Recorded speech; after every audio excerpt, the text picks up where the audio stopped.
It's Thursday, June 21st. Welcome to Pastor Bob Daily. We've been speaking for 4 days now about 5 serious flaws of the modern church. And today I want to talk about number 4, and that is no encouragement to use personal spiritual gifts. Now, we talked a little bit about the spectator sport yesterday that the church has become, but I want to zero in a little more on specific interpersonal relationships. You know, in the church today, we have very limited opportunity to use our spiritual gifts with each other. And it's the very thing that the body of Christ is built on.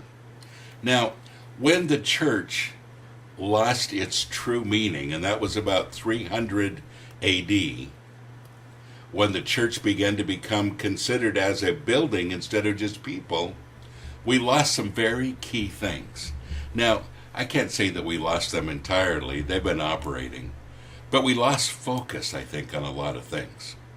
For 300 years, the New Testament church realized that the body, the church, was people interacting together, and that importance was paramount. And now we begin to structure things inside a building, and as we said yesterday, more of a spectator sport. But you see, one of the key things in operating as people, the church, together, is using our spiritual gifts together. God didn't give us our spiritual gifts just for our own personal use. He gave them to us to share in the body of Christ. And it's the one thing that we don't do very much today. Let me give you a case in point. And actually, let me give you a little bit of a scenario to help you understand what I mean. And this isn't unique with me, but it's one that I use all the time. If I'm standing in front of a group and I put a glass of water right here, and as I'm speaking, I knock the water on the ground, and the glass shatters and the water goes everywhere, there will be a few different reactions in the group. One person will jump up and clean up the mess. That person has the gift of serving. One person will get up and say, okay, now we need to plan this. Just in case he does this again, why don't you be in charge of replacing the glass, and could you go get a pitcher of water so that if he needs more water, he'll have that also. Person that has a gift of organization. Somebody will come up to me, put their arm around me, and encourage me and say, Pastor Bob, you know, I've done that same thing myself before. Don't feel so bad. Gift of encouragement. Somebody will come up and say, Pastor Bob, I realize you broke the glass. Can I buy you a new one? The gift of giving. Somebody else would come up and say, you know, Pastor Bob, let me just hug you for a little bit. Can I just tell you how sorry I am that that happened? And I don't want you to feel bad. You know, I want to share your pain. The gift of mercy. Somebody might come up and say, Pastor Bob, that was really kind of a stupid thing to do.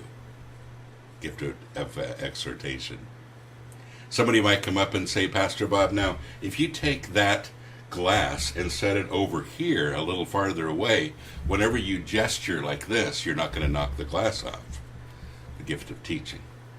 You see how they all are interacted? And you know people like this. As I'm talking, you can say, yep, I know this guy. Yep, I know somebody like that. Yep, I know somebody like that. Because that's how it works. But you see, it's also how it works in the body of Christ.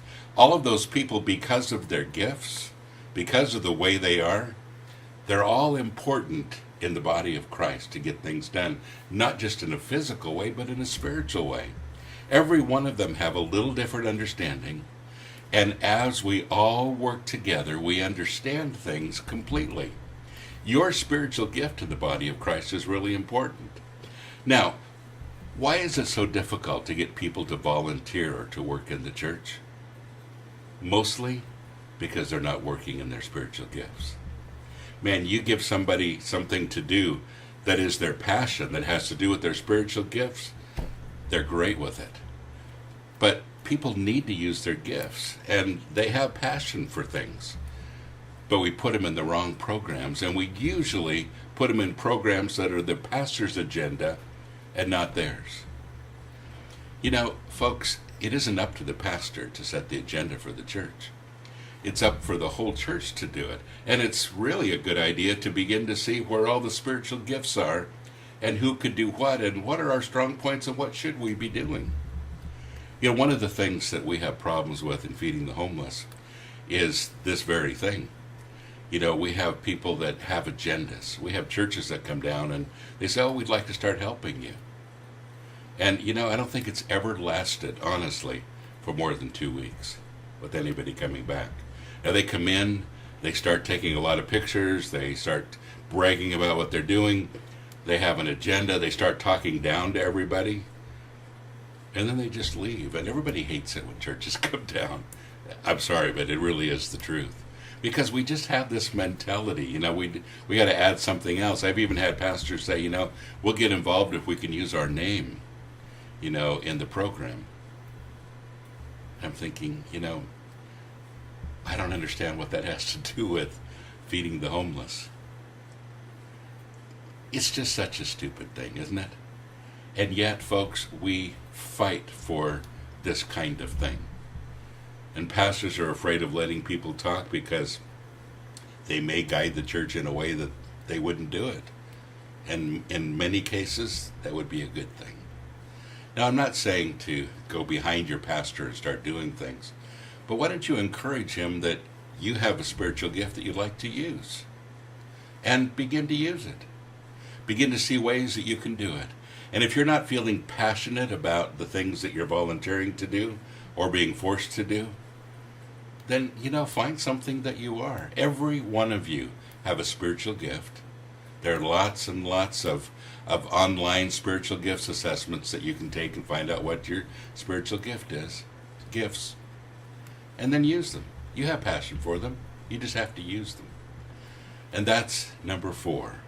One of the things that I see as a big problem in the modern church today. Tomorrow is the last one. I hope you'll join me for number 5. God bless you. Have a great day.